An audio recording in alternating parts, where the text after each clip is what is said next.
Thank you.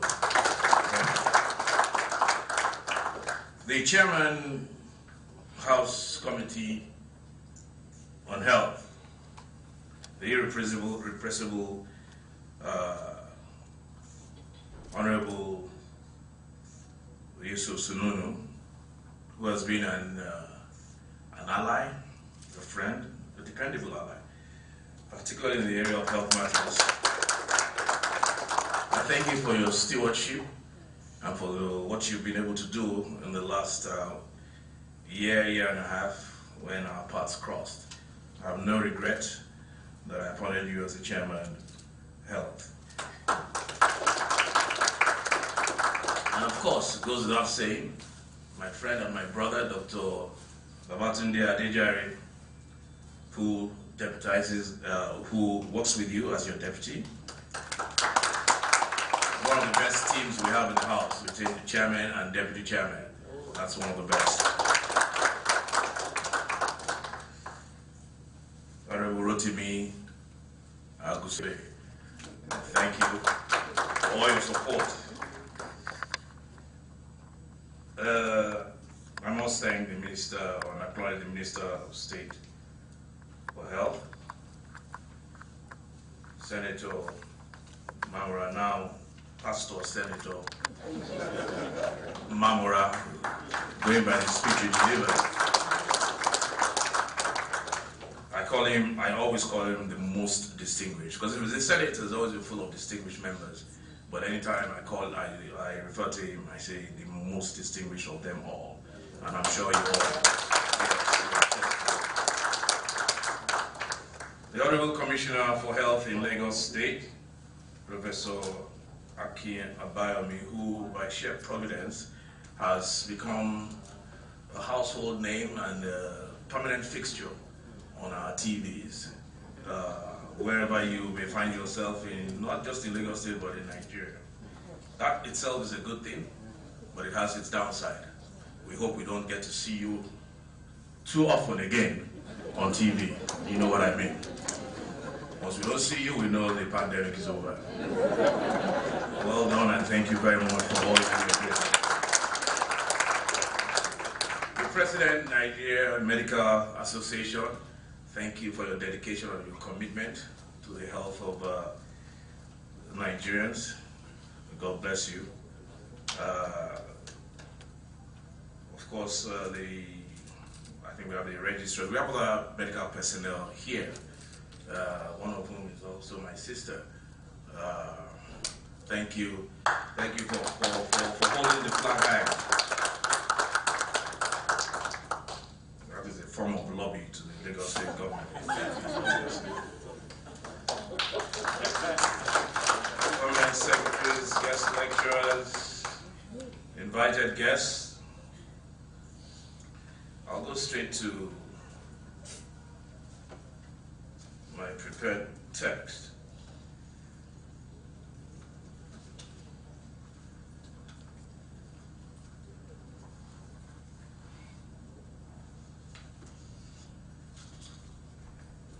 I welcome you all, guests, participants, and partners to this training program, and I thank you all for being here today. We are amid a global pandemic, unlike anything any of us here today. From Europe to the United States of America, Asia, and Africa, millions of people have died. Multitudes of that number have been infected and experienced varying degrees of illness. The global economy is in a meltdown. Weaknesses in international relations, domestic governance systems, and infrastructure have been brutally exposed, with unfortunate consequences for individuals, for families, and for communities. Through all of this, our medical professionals have shown exemplary courage and commitment. Their efforts have renewed our faith in the human spirit and shown us that we are, each one of us, capable of extraordinary greatness, of courage beyond measure, and goodness beyond what we imagine in ordinary times. When the final account of this moment is given, We will not forget to credit the health workers and medical professionals who have helped us here in Nigeria and others all over the world to manage and overcome the ravages of the COVID-19. We're all delighted and inspired by the news that a vaccine is to bring this long global nightmare is coming to an end. Is being all heard about. Yet, we must recognize and we must continue to act in the knowledge that we are still far from the time when that vaccine will be perfect and readily available to all the people of the world. So while we anticipate this medical breakthrough, we must brace ourselves to deal with the reality of now. And the truth is that we still have work to do to ensure that we survive this battle against disease and death. That work begins with making sure that all our citizens continue to observe the COVID-19 guidelines and keep looking out for one another as we have done so far. This moment also requires that governments at all levels continue to support the training, welfare, and well-being of the medical professionals who are at the forefront of this existential battle. We owe them that much and so much more. The House of Representatives has committed to increasing the appropriation due to the health sector so that we can remedy the weaknesses of infrastructure and capacity, access and quality that bedevil our national health care system. The program that we have come to launch here today is part of efforts to ensure that healthcare professionals have the skills they need to continue to do the incredible work they have done so far. It is also an example of what we can do when we work together across different levels of government and with the private sector to deliver objectives that serve the best interests of all our citizens. I thank all the people who have helped to design and implement this training program. I appreciate the contributions of all our partners, supporters, and sponsors. And I particularly thank the Governor of Lagos State, His Excellency Babajide Sanwo-Olu, indeed the entire Lagos State government for their help in making this program a reality. Above all else, I thank all of you, doctors and nurses, technicians, medical professionals of all stripes, for your dedication. I urge you to continue to keep the faith.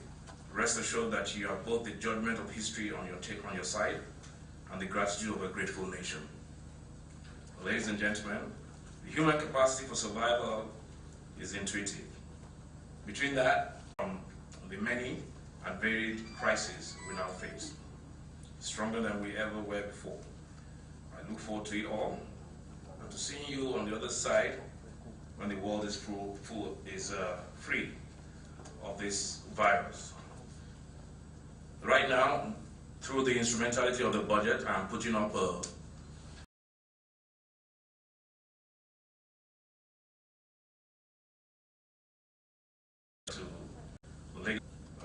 to complete the wonderful health program of this.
Need to know what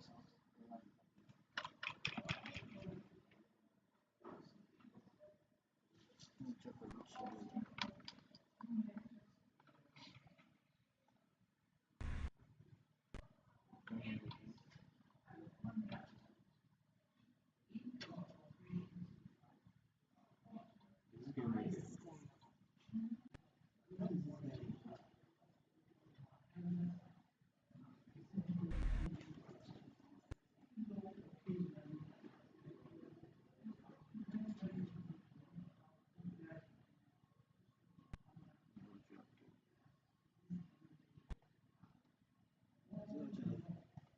which oh friends. Wow, let me start to hear voice friends. Go and move the mic. The mic is really long. I'll show you this one. Is this one? I don't know. Go and move the mic.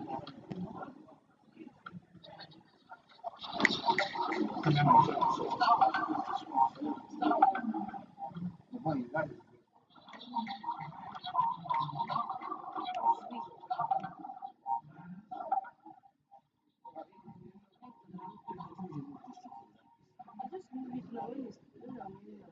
Oh yeah, boy, the mic is not here.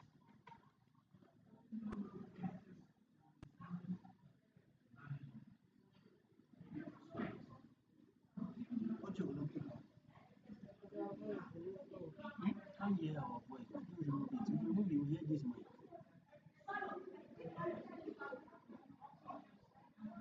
Can you hear now?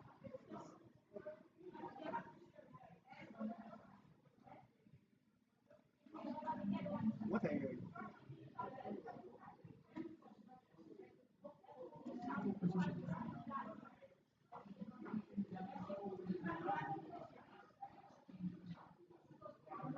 And how big is the pyramid?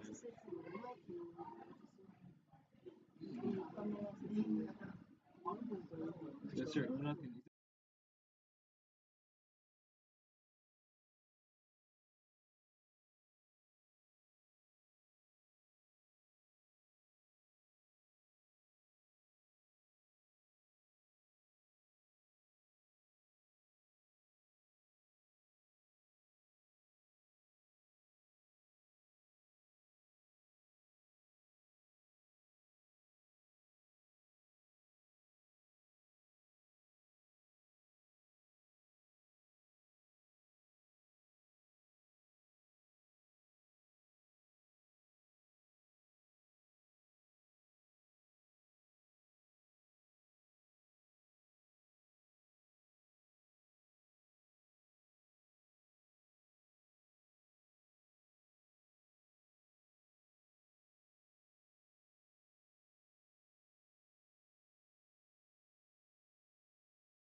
skills but better manners, he will go there.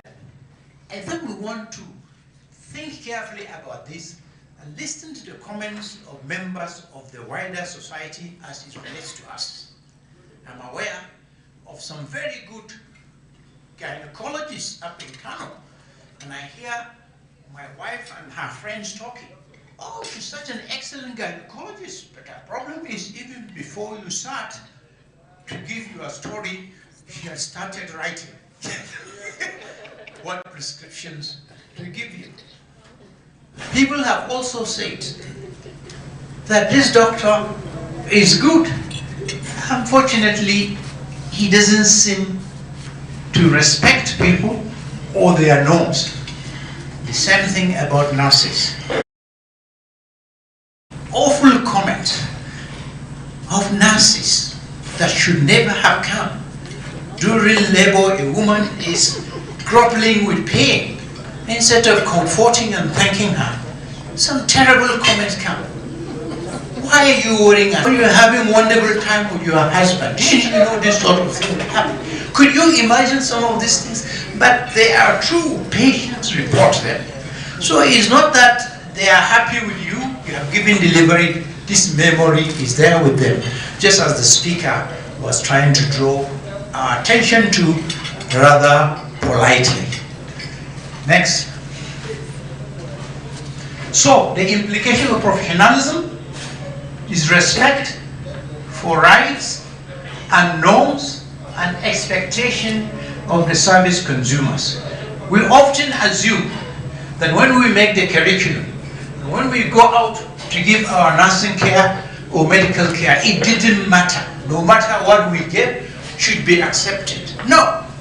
People have expectations. They want to be treated properly, efficiently, with all the respect. Some of the things you see with some of the patients going abroad and coming back and telling stories, it's not that they said they have discovered anything wonderful, but it's the manners and attitude of the health workers to them that really makes a difference, and they want to go there again and again and again. This we shouldn't gloss over. I am aware at times when people from other clients would refer to our own doctors, nurses, and so on, and say, here you have an excellent set of professionals that show compassion and care and concern as they offer their professional skills. So we must not take it for granted. People have a right to expect a certain level of care, a certain level of attitude to us. Somebody the other time told me that he was giving a 3 months appointment. He said, doctor, I am ill. He said, it's your own business. This is what the whole thing is. I mean, this was terrible to hear somebody mention. Indeed, maybe he needed to stay 3 months because the booking is filled. But that response shouldn't have been what would come from a professional. So I think it is very, very important for us to recognize these issues, that we must embed them in our practice. Don't tell me I have. Then we must exhibit trust. I am so unhappy to note the way we have exploited our patients. You feel sad. Go to a private practice.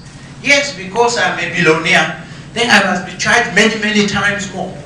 Because it didn't matter to me, I must do 20 investigations, when indeed only 5 are there. My son, some years back, did NYSC in Ilorin. Because the government hospitals are empty, they couldn't practice. So in the evening, they will go to some private practice to be able to occupy themselves. When I asked him, how is it? He said, well, sir, it's fine. The only thing I find funny is the proprietor keeps on scolding on us that we are asking, we are prescribing too few drugs, we are asking, we are doing too few investigations. Even though you have taught us in medical school that our investigation and treatment must be driven by the diagnosis that is made. He said, put a few multiplies, ask for whether his electrolyte is okay. Even if somebody came with headache and you think he had malaria. Now, these are our young chaps coming back to see a disconnect from what they have been taught with the practice they see. These are issues, they are palpable, we cannot hide from them, we have responsibilities to discuss them amongst ourselves and to be able to make a difference. Acquisition of leadership skills and leading by example. Look, let me be frank with all of you. I don't claim to be very old, but I had a wonderful good time with the nurses, the lab people, everybody I worked with. We were a family. In the 1980s, in my department, which I headed, the hospital said that, give us your best member of the department of the year. We are starting a new department. The doctors are so worried about things that are not there. We had one wonderful nurse, which she will do everything to ensure that what we prescribed was given, drugs came, investigation. So I wrote her name and said to management that this is our best person. So they wrote back to say, we talked about your department. The nursing department are going to give the name of somebody who is a nurse. Don't you have doctors? I say it is our consensus in the department that this nurse has done so well to keep us so happy that we want her to receive the prize on behalf of our department. Let me tell you, these are the realities. Some of my best friends have been nurses, technologists, and other people who have applied themselves professionally and concerned about the care of the patient, which is why all of us are where we are in the hospital. I think if we remember this, the chairman of NMA has gone. I have given a similar lecture before, invited by the administrators of hospitals, and we had everybody. And I have blamed equally the unions. Instead of unions paying attention to what will make us proud ethically, they are much more concerned in what will come to our pockets, whether rightly or wrongly. And they have sown some form of seeds of unhappiness and confusion in the health sector that all of us will continue to be unhappy about and ashamed when the larger society look at us and say, why is it that you have one strike after another? When one group has been satisfied, the other group will go the following month. So, please, we need to think together as a family. The world is looking at us as a group of health workers. And you see, respect is on. Respect is on. It's not that by virtue of whatever you are, you must necessarily be respected. People may be forced to respect you, but the earliest opportunity they will do away with. I'll have a slide on teamwork, which will re-emphasize this point. Can we go to the next slide? 10 minutes. Then I asked an important question. Who is a doctor? Who is a nurse? Who is a laboratory technologist? This definition comes from the Medical and Dental Council book. A person trained in the medical service by a certified body and who obtains the required knowledge and skill, you see that again, to manage or to treat people who are ill, and he must be worthy of both character and learning. This is the same with all the providers. I have looked at all their guidelines. Nobody plays with conduct. Nobody plays with knowledge and skills.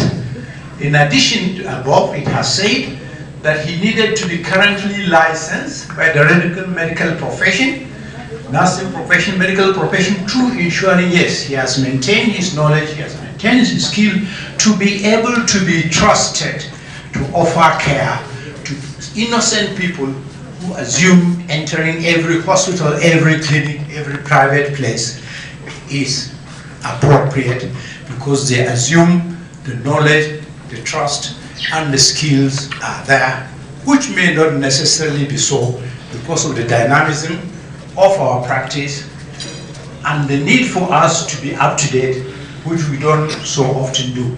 Next. The law recognizes that a doctor has a duty of care to a patient when a medical doctor holds himself out as having knowledge and skills, and to the extent that he is consulted by the patient. A duty of care is an important thing to a doctor.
Appropriateness of the environment in terms of facilities, clean light, water, and most importantly, the minimum personnel to be able to offer a decent service. Somebody has a huge hospital of 20, 30 beds and is in full employment of cabinet. For goodness sake, how do you expect him to be able to offer the same sort of attention to both places? I went to some state as chairman of the Diabetic Association of Nigeria to give a lecture. After 11 o'clock, people were not there. I went to CMAC and CMD. I said, what is happening? They said, you know, in our place, most of our patients are businessmen and market women. They will go to the market fairs before they come to hospital. And unfortunately, some of our doctors also don't want to waste their time in hospital without patients, so they don't come. Can you imagine this story?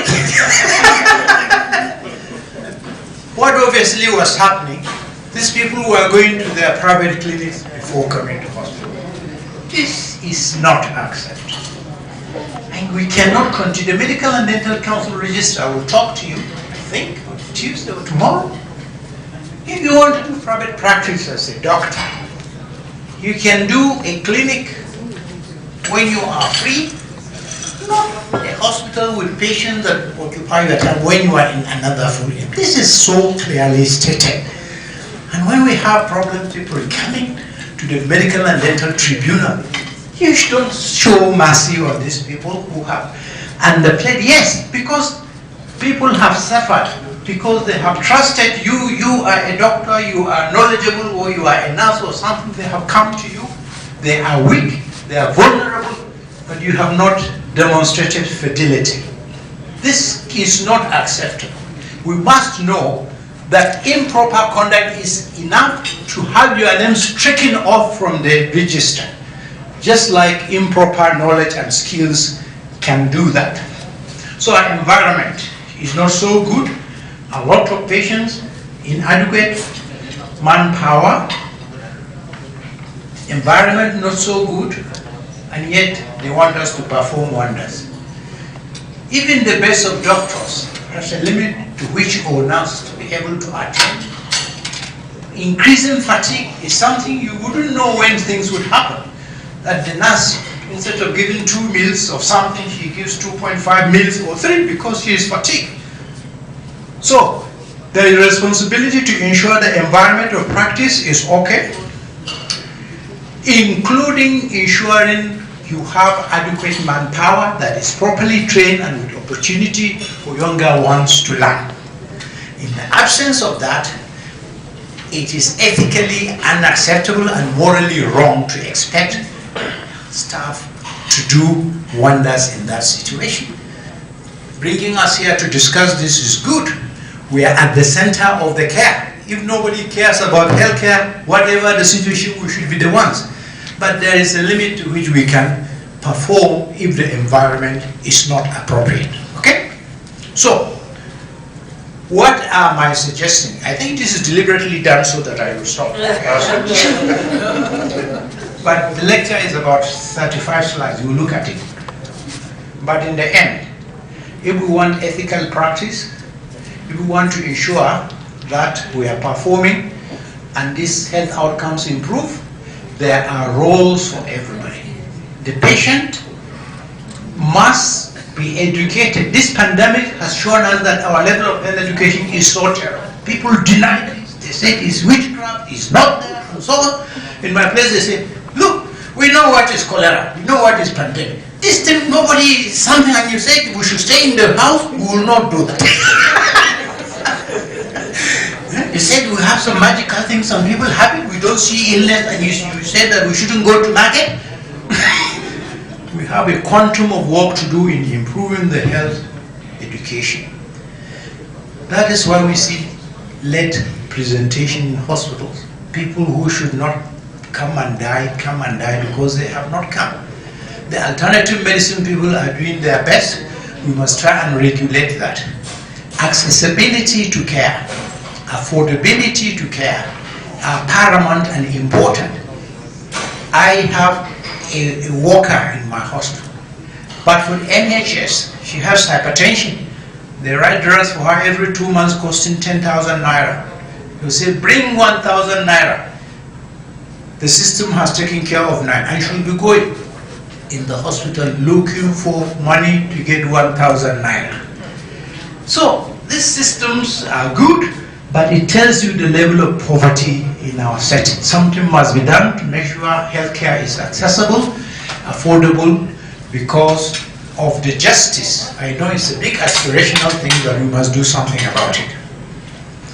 Government, I have alluded to, owners of private clinics must do something. Regulatory bodies, whether it is Medical and Dental Council or the Nursing Council, Pharmacy Council, should have responsibility to ensure that they regulate the practice so that malpractice doesn't take place. You're going to hear a lot from a doctor or a lawyer about malpractice and so on. So if we regulate it, we reduce these tendencies, okay? And then importantly, we as professionals will need to ensure that our level of knowledge and skill is above board, and we try to be honest with ourselves. People that are sick have come to us, we must demonstrate fidelity, empathy in trying to ensure that all goes well. The COVID-19 has shown us a lot of lessons. And so many people died not because they had COVID, but they didn't have access to their regular medications. We all panicked. Lagos panicked the least, but the rest of the country panicked. I recall in Kano, my teaching hospital was a battleground. Every other system just went down. So everybody came to us. And we didn't get the protective things. And we are working. I feel really sad encouraging my younger colleagues to help. Almost 30% of people in my department came down with COVID. all of them are fine now. But the reality was, you have somebody that came here look like pneumonia, could be COVID. You want to help, you are not sure. Testing wasn't there, protective things are not there. And you have talked to state government to interact, and people, everybody is in his own island. Instead of saying, we have maybe, but till now, let federal, teaching hospital, private come together and work together. So, our knowledge, preparedness is inadequate, and accessibility. There are a lot of wonderful things we could do through telemedicine, even though rudimentary, that we need to remember to address the COVID in ensuring that this is our aspiration of trying to ensure that our health status has improved, our very dismal figures internationally, maternal mortality, childhood mortality, everything has improved. My last message is, all the stakeholders need to work hard. But if everybody refuses to work hard for one reason or another, we as health workers have no excuse but to continue to try, because it's our territory. To the extent that we talk, to some extent somebody can hear. We seem to be lucky in the setting of Lagos. The current speaker is wonderful, but they are not all like that. Maybe you need to knock the door 20, 30 times before they respond. But we should not let down, we should persevere.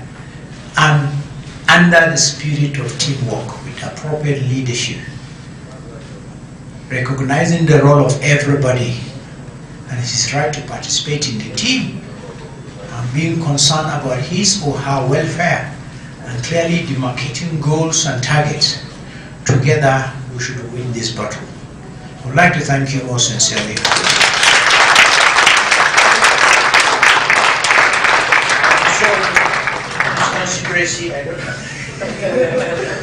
Thank you very much, Prof. We are so sorry for the technical issues that we have there. I want to believe that we have learned a lot of things from an elder statesman in the profession. And I believe that we have questions.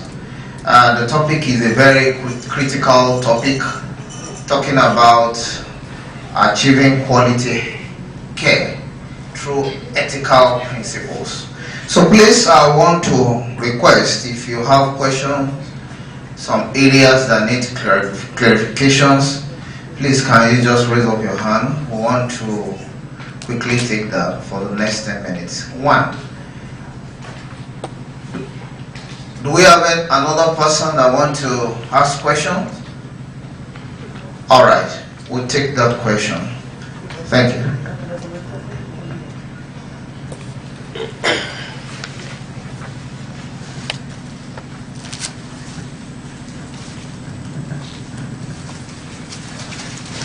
Thank you, sir. My name is Dr. Oni. Thank you, sir, for that good lecture on ethical conduct. As medical professionals, it's very important for us to be trustworthy, to be truthful, and for our patients to have confidence in us. Our senior colleague has given us ample reasons why we need to have these good morals in our practice. But the problem we have in contemporary